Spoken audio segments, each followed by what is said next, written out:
Clement was just about to head home for the night when a drunken man stumbled into his taxi. Despite the man's behavior, Clement drove him to the given address. However, the passenger became increasingly difficult for a particular reason and ended up leaving his wallet behind. Clement, being an honest person, took it upon himself to return the wallet to its owner. Much to his surprise, the owner offered Clement a shocking reward for his honesty. "Come on, sir. You told me this was your address."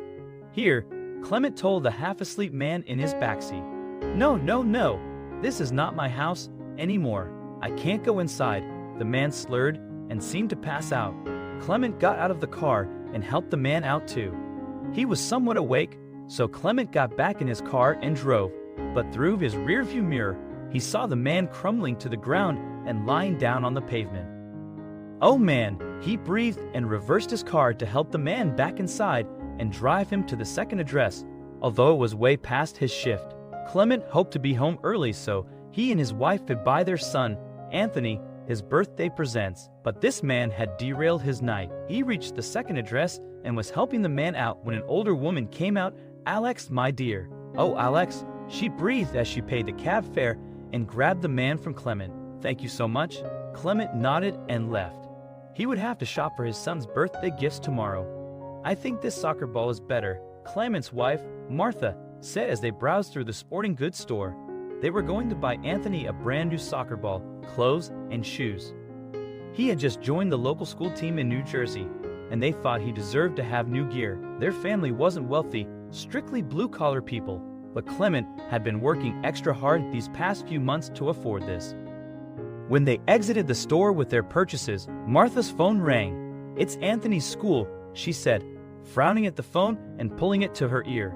Suddenly, she gasped and hung up. Anthony was hurt. "We have to go to the hospital."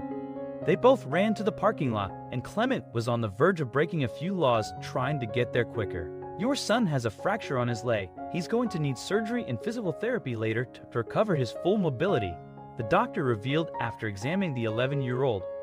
"Luckily, he's young. It'll be fine as long as we get that procedure done quickly." "Let's do it," Martha insisted.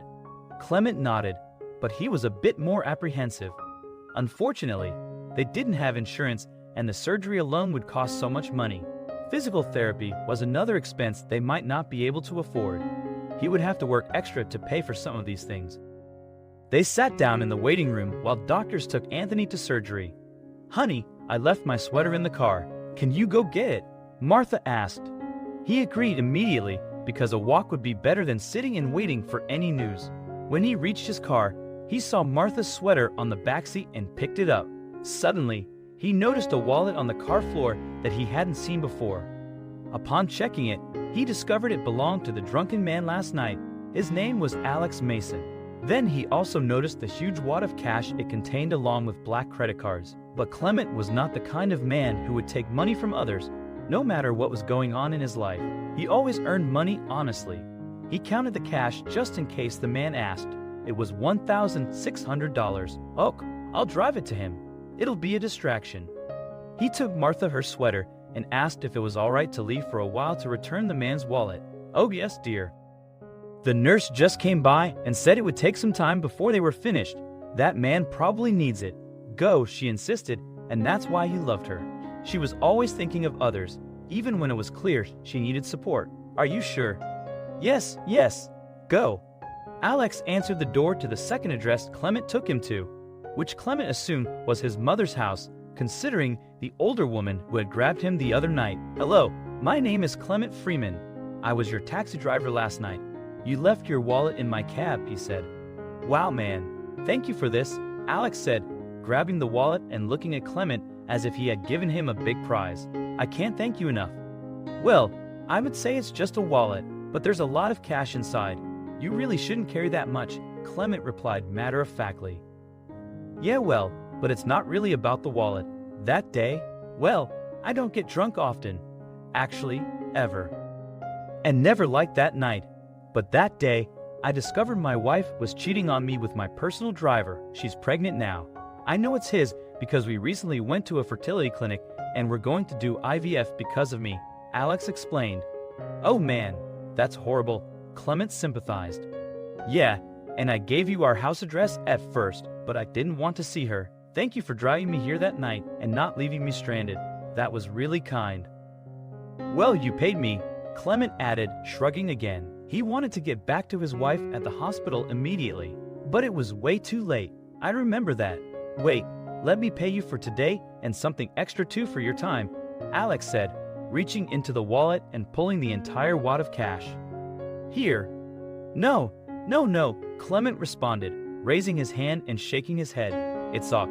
I don't need any money. Listen, I have to go. My wife is waiting for me at the hospital." "What? What happened?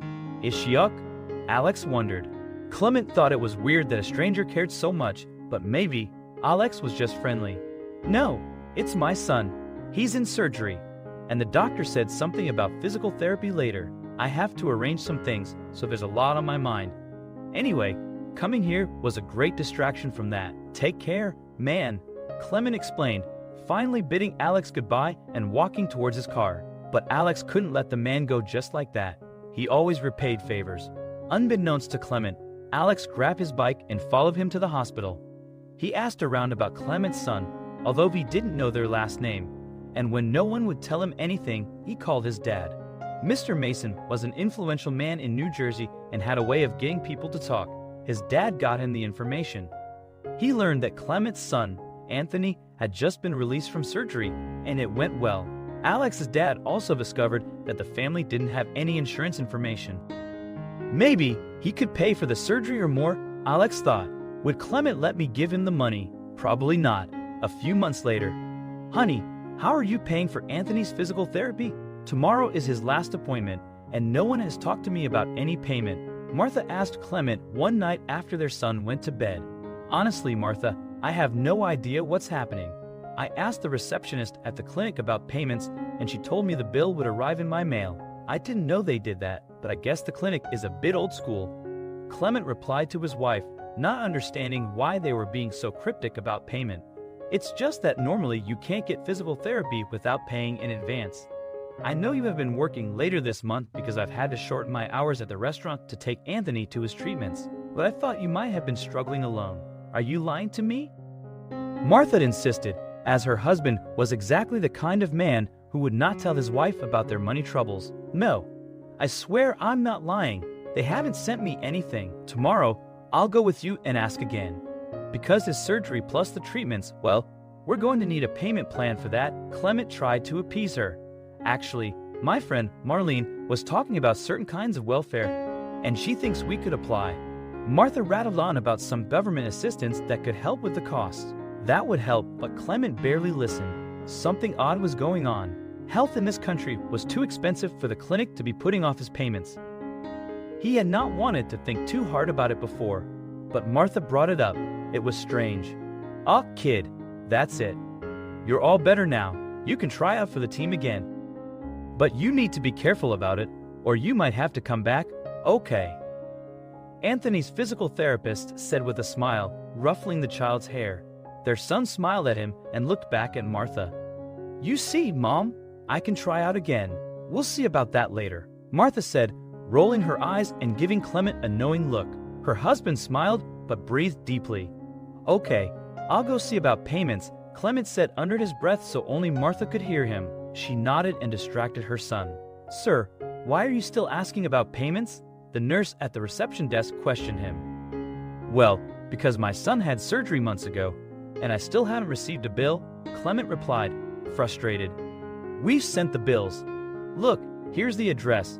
The nurse turned her computer screen around and showed him the address on Anthony's forms. Clement's mouth opened in shock while the nurse continued. "Every bill has been paid promptly, and now that your son has finished physical therapy, there's nothing else to pay." Walking away from the reception, he was still in shock. Once they arrived home, he shared what had happened with Martha, and together they decided to visit Alex's house to express their gratitude and offer to repay him. However, Alex refused their offer, stating that Clement had saved him from humiliation and did not owe him anything. In fact, Alex went on to offer Clement a better job as a personal driver, with benefits that included insurance for his family. Clement was taken aback by the offer, but ultimately couldn't refuse. The job provided the financial stability he needed for his son's treatment, all stemming from a chance encounter with a drunken man.